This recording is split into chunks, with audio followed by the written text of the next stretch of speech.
13 kilo सोना, 9 kilo चांदी, 1 करोड़ 62 लाख रुपए कैश। ये किसी मंत्री के घर से नहीं, किसी बड़े कारोबारी के घर से नहीं, बल्कि लखनऊ के एक पूर्व एआरटीओ के घर से बरामद हुआ सामान है। एआरटीओ यानी असिस्टेंट रीजनल ट्रांसपोर्ट ऑफिसर, एक मंझले दर्जे का अफसर जिसकी सैलरी महीने के 1-1.5 लाख रुपए से ज्यादा नहीं होगी। और इसी अफसर के घर से 35 करोड़ रुपए की संपत्ति मिलने के आरोप लगे हैं। अब यहीं से वो सवाल शुरू होता है जिसका जवाब आज हम ढूंढने की कोशिश करेंगे। अगर पिरामिड के बीच का या कहीं कहीं तो सबसे निचले हिस्से का अफसर इतना पैसा जमा कर सकता है, तो उस पिरामिड के ऊपर बैठे लोगों के पास, जिनके पास असली ताकत है, असली फैसले लेने का अधिकार है, उनके पास क्या और कितना हो सकता है। और ये उस देश में हो रहा है जहां प्रधानमंत्री ने नारा दिया था कि ना खाऊंगा ना खाने दूंगा। बात सिर्फ प्रधानमंत्री के नारे की नहीं है, बात सभी पार्टियों की, बात सभी सरकारों की, मुख्यमंत्रियों की, विधायकों की, सांसदों की, अफसरों की, सबकी है। और आज इसी पर बात करेंगे। नमस्ते, मेरा नाम सौरभ त्रिपाठी है, आप न्यूज पिंच देख रहे हैं। इससे पहले कि हम केस दर केस चलें, एक बात समझ लीजिए, भारत की नौकरशाही और राजनीति एक पिरामिड की तरह काम करती है। सबसे नीचे क्लर्क, कांस्टेबल, पटवारी, गिनती करने वाले कर्मचारी, उसके ऊपर एआरटीओ, तहसीलदार, इंस्पेक्टर जैसे मंझले अफसर, फिर जिला स्तर के अधिकारी, डीएम, एसपी, उनके ऊपर सचिवालय के सचिव, आईएएस, आईपीएस कैडर के सीनियर अफसर, और सबसे ऊपर वो लोग जो नीतियां बनाते हैं, ठेके पास करते हैं, ट्रांसफर पोस्टिंग तय करते हैं। आम समझ ये कहती है कि जितना ऊपर जाएंगे कमीशन का हिस्सा उतना बड़ा होता जाता है, क्योंकि फैसले वहीं से निकलते हैं। नीचे वाला तो सिर्फ फाइल बढ़ाता है, ऊपर वाला फाइल पर मुहर लगाता है। तो अगर फाइल बढ़ाने वाले के घर से 35 करोड़ मिल सकते हैं, 35 करोड़ की संपत्ति का हिसाब किताब मिल सकता है, तो मुहर लगाने वाले तक कितना पहुंचता होगा, ये सवाल अपने आप खड़ा हो जाता है, जो कि लाजमी है। शुरुआत उसी मामले से करते हैं जिससे हमने बात शुरू की। 7 और 8 जुलाई 2026 को उत्तर प्रदेश विजिलेंस डिपार्टमेंट ने लखनऊ में पूर्व एआरटीओ ललित कुमार के घर पर 26 घंटे लंबी छापेमारी की। तलाशी में 13 किलो सोना, 9 किलो चांदी, हीरे के जेवरात मिले, जिनकी कुल कीमत करीब 20 करोड़ रुपए आंकी गई। इसके अलावा घर के अलग अलग कोनों में पैकेटों में छिपाए हुए 1 करोड़ 62 लाख रुपए नकद, लखनऊ, नोएडा, बाराबंकी और रायबरेली में फैली संपत्तियों के दस्तावेज, 2 लग्जरी गाड़ियां, 1 लाइसेंसी रिवॉल्वर और बैंक म्यूचुअल फंड में 1 करोड़ रुपए से ज्यादा का निवेश मिला। कुल जब्त संपत्ति की कीमत करीब 35 करोड़ रुपए आंकी गई। जांच में सामने आया कि उनका खर्च उनकी वैध आमदनी से 73.5% ज्यादा था। अब जरा सोचिए, एआरटीओ दफ्तर में जो पैसा चलता है वो गाड़ियों के परमिट, फिटनेस सर्टिफिकेट, लाइसेंस जैसे छोटे छोटे कामों से आता है। अगर सिर्फ इतने से एक अफसर 35 करोड़ की संपत्ति जमा कर सकता है, जैसा कि आरोप है, तो सोचिए उस विभाग के ऊपर बैठे ट्रांसपोर्ट कमिश्नर या मंत्रालय के स्तर पर कितना बड़ा नेटवर्क हो सकता है, चल रहा हो सकता है, जहां फैसले करोड़ों के, अरबों के ठेकों और नीतियों के होते हैं। अब एक सीढ़ी ऊपर चलते हैं। मई 2022 में झारखंड से एक बड़ा मामला सामने आया, जो सिर्फ एक क्लर्क या मंझले अफसर का नहीं था, बल्कि पूरे जिले की कमान संभालने वाले अफसर से जुड़ा था, आईएएस अधिकारी का था। मनरेगा फंड में गड़बड़ी की जांच करते हुए ईडी ने तत्कालीन माइन सेक्रेटरी पूजा सिंघल के घर के साथ साथ 20 से ज्यादा ठिकानों पर छापे मारे। उनसे जुड़े चार्टर्ड अकाउंटेंट के घर से अकेले 19 करोड़ 31 लाख रुपए बरामद हुए। जांच में यह भी सामने आया कि उनके बैंक खातों में सैलरी से करीब 1.25 करोड़ रुपए ज्यादा जमा हुए, और एक अस्पताल के कंस्ट्रक्शन में 42.5 करोड़ खर्च होने के बावजूद कागजों पर सिर्फ 3.25 करोड़ का खर्च दिखाया गया था। बाद में ईडी ने उनकी करीब 83 करोड़ रुपए की संपत्ति जब्त की। अब यहां आपको एक फर्क दिखेगा, एआरटीओ के मामले में रकम 35 करोड़ थी, यहां सिर्फ जब्त संपत्ति ही 83 करोड़ रुपए की निकली। यानी जैसे जैसे पद ऊपर जाता है, फैसलों का दायरा बढ़ता है, वैसे ही रकम का आंकड़ा भी बड़ा होता चला जाता है। एक सचिव के हाथ में पूरे जिले या पूरे विभाग के फंड और ठेकों का नियंत्रण होता है, और वहां का हिसाब किताब उस एआरटीओ दफ्तर से कई गुना बड़ा होता है। अब चलते हैं बिहार, जहां जुलाई 2024 में एक सीनियर आईएएस अधिकारी संजीव हंस के करीबियों के ठिकानों पर ईडी ने छापे मारे। दिल्ली, कोलकाता और मुंबई में हुई इस कार्रवाई में करीब 1.5 करोड़ रुपए कीमत की सोने की सिल्लियां और गहने, 13 किलो चांदी और करीब 90 लाख रुपए नकद बरामद हुए। इसके कुछ महीनों बाद हुई एक और छापेमारी में 15 से ज्यादा महंगी विदेशी ब्रांड की घड़ियां और 1 किलो से ज्यादा सोना मिला। यह मामला बिहार के टेंडर घोटाले से जुड़ा हुआ है, जिसमें सरकारी ठेकों में कमीशनखोरी के आरोप हैं। गौर कीजिएगा, ये अफसर जल संसाधन, ऊर्जा जैसे विभागों में महत्वपूर्ण पदों पर रह चुके थे, यानी वो अफसर जो करोड़ों के इंफ्रास्ट्रक्चर टेंडर पास करने की स्थिति में होते हैं। मार्च 2025 में इसी जांच के तहत एक और इंजीनियर के ठिकाने से करीब 2 करोड़ रुपए और बरामद हुए, यानी एक चेन बनती दिखती है।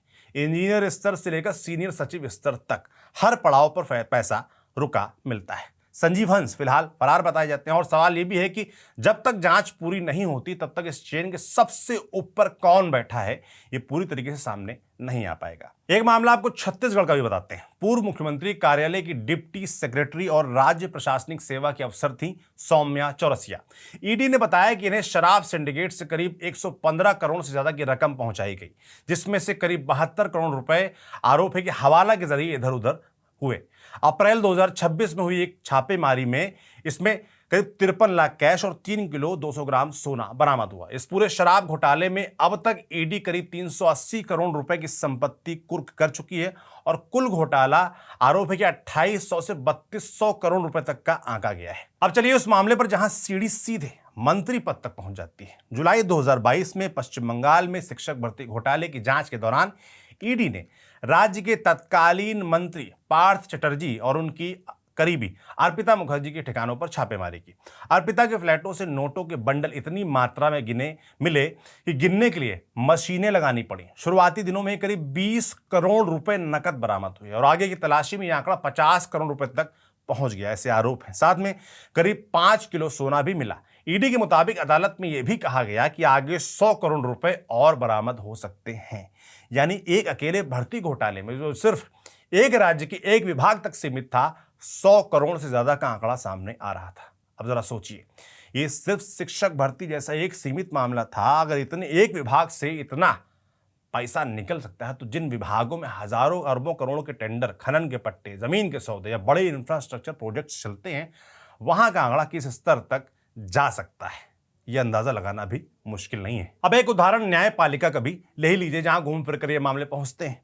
मार्च 2025 में दिल्ली हाईकोर्ट के जज जस्टिस यशवंत वर्मा के सरकारी बंगले में आग लगी और मौके पर पहुंची फायर टीम को आउट हाउस में जले हुए नोटों के बंडल मिले। जस्टिस वर्मा शुरू से ही आरोपों से इनकार करते रहे। कहते रहे कि जब यह घटना हुई तो दिल्ली में वो मौजूद नहीं थे और स्टोर रूम पर कई लोगों की पहुंच थी, लेकिन उन्हें न्यायिक कामकाज से हटा दिया गया और दिल्ली हाईकोर्ट से इलाहाबाद हाईकोर्ट ट्रांसफर कर दिया गया, जिस पर वकीलों ने विरोध भी जताया। सुप्रीम कोर्ट की 3 सदस्यीय इन हाउस जांच समिति ने 3 मई 2025 को उन्हें मिसकंडक्ट का दोषी माना और रिपोर्ट सीजीआई को सौंपी। इसके बाद महाभियोग की भी मांग उठी। जून 2025 में 145 से ज्यादा सांसदों ने महाभियोग प्रस्ताव पर हस्ताक्षर किए, लेकिन सुप्रीम कोर्ट ने खुद उनकी याचिका खारिज करते हुए जांच समिति की सिफारिशों को सही ठहराया।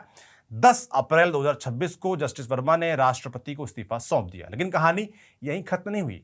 इस्तीफे के बावजूद इलाहाबाद हाईकोर्ट के आधिकारिक पोर्टल पर उनका नाम अब भी सेवारत जजों की सूची में दिखता रहा और लोकसभा स्पीकर की जांच कमेटी की रिपोर्ट 20 जुलाई 2026 से शुरू हो रहे मॉनसून सत्र में पेश होनी है, जिसके बाद सदन यह तय करेगा कि आगे क्या कदम उठाए जाए। अब आप इन सब मामलों को एक साथ रखिए और एक सीधा गणित लगाइए। एक मंझला ट्रांसपोर्ट अफसर 35 करोड़, उसके ऊपर एक जिला अफसर से सचिव बनी आईएएस अधिकारी जिसके पास 83 करोड़ की जब्त संपत्ति मिली, उसके ऊपर एक सीनियर सचिव जिसके नेटवर्क से करोड़ों का हिसाब जुड़ता जा रहा है और सबसे ऊपर एक मंत्री का करीबी, जहां आंकड़ा 100 करोड़ के पार जाने की बात खुद जांच एजेंसी अदालत में कह रही है। ये कोई इत्तेफाक नहीं लगता, ये एक सीढ़ीदार पैटर्न लगता है, जहां जितना ऊपर जाओ आंकड़ा उतना बड़ा होता जाता है। और याद रखिए, ये सिर्फ वो मामले हैं जो पकड़े गए हैं, जिनमें छापेमारी हुई, जिनकी खबर बनी। जो अफसर या नेता पकड़ में नहीं आए या जिनकी जांच अभी शुरू भी नहीं हुई है, उनका आंकड़ा इस हिसाब में शामिल ही नहीं है। और सोचिए वो कितना हो सकता है। यहीं से वो सवाल उठता है जो शायद सबसे जरूरी है। जांच एजेंसियां अक्सर उसी तक पहुंच पाती हैं जो चेन में सबसे नीचे या बीच में होता है, क्योंकि वहीं से सबूत जल्दी मिलते हैं, कैश हाथ लगता है, गवाह भी मिल जाते हैं। लेकिन जो चेन के सबसे ऊपर बैठा होता है, जिसके इशारे पर पूरा सिस्टम नाचता है, चलता है, उस तक पहुंचने में सालों लग जाते हैं। कई बार तो पहुंच भी नहीं पाती जांच। यही वजह है कि हम बार बार क्लर्क, अफसर, इंजीनियर, चार्टर्ड अकाउंटेंट तक तो पहुंचते हैं, लेकिन उस पूरी राजनीतिक प्रशासनिक चेन के आखिरी छोर तक शायद ही कभी पहुंच पाते हैं। विश्लेषक इसे बड़ी मछली छोटी मछली वाला सिद्धांत कहते हैं। अब सवाल यह कि इन छापेमारियों के बाद होता क्या है। ज्यादातर मामलों में शुरुआती गिरफ्तारियां होती हैं, संपत्ति प्रोविजनल तौर पर जब्त होती है और मामला पीएमएलए यानी मनी लॉन्ड्रिंग की विशेष अदालत में पहुंच जाता है। यहीं से केस की रफ्तार धीमी पड़ने लगती है। पूजा सिंघल 28 महीने जेल में रही और उनका मामला आज भी अदालत में है। पार्थ चटर्जी और अर्पिता मुखर्जी का मामला अब भी चल ही रहा है। संजीव हंस अब भी फरार है। यानी जिस रफ्तार से छापेमारी होती है उस रफ्तार से ना सजा मिलती है न मामला पूरी तरीके से सुलझता है। और जितना समय बीतता है उतना ही जनता का ध्यान भी उस मामले से हट जाता है। और यही वो जगह है जहां ऊपर बैठे बड़े नामों को सबसे ज्यादा फायदा मिलता है। समय भूलने की आदत और ध्यान भटकने की रफ्तार। यहां यह कहना गलत होगा कि कार्रवाई बिल्कुल नहीं होती। एआरटीओ मामले में विजिलेंस टीम ने खुद वारंट लेकर छापा मारा, संपत्ति जब्त की और खुद जांच टीम को इनाम तक मिला। मनरेगा और टेंडर घोटालों में भी ईडी ने ठोस बरामदगी दिखाई और संपत्तियां जब्त की।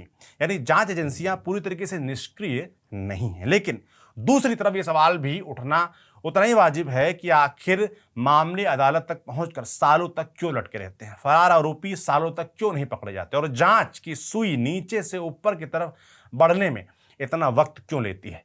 जब तक जांच सिर्फ बीच की कड़ियों तक सीमित रहेगी, सिमटी रहेगी, ऊपर तक पहुंचने में सालों लगेंगे, तब तक ये सवाल यूं ही खुला रहेगा। जाते जाते कुछ आंकड़े भी बताते हैं जिनसे आपकी आंखें थोड़ा और खुलेंगी। ट्रांसपेरेंसी इंटरनेशनल के करप्शन परसेप्शन इंडेक्स 2025 के मुताबिक भारत 182 देशों में 91 स्थान पे है। जरा सरकारी आंकड़े भी जानते चलिए। एनसीआरबी के मुताबिक 2024 में राज्यों की एंटी करप्शन एजेंसियों ने भ्रष्टाचार के 4053 मामले दर्ज किए। इनमें करीब 69% ट्रैप केस यानी अधिकारी या कर्मचारी रिश्वत लेते पकड़े गए। लेकिन असली तस्वीर अदालतों में दिखती है। केंद्रीय सतर्कता आयोग के मुताबिक 2024 के आखिर तक सीबीआई द्वारा जांचे गए भ्रष्टाचार के 7072 मामले अदालतों में लंबित थे। इनमें से 2660 केस 10 साल से भी पुराने थे और 379 मामले 20 साल से ज्यादा समय से फैसले का इंतजार कर रहे थे। यानी सिस्टम में कार्रवाई होती है, गिरफ्तारी होती है, कैश भी मिलता है, लेकिन अंतिम फैसला कई बार एक पूरी पीढ़ी जितना वक्त ले लेता है।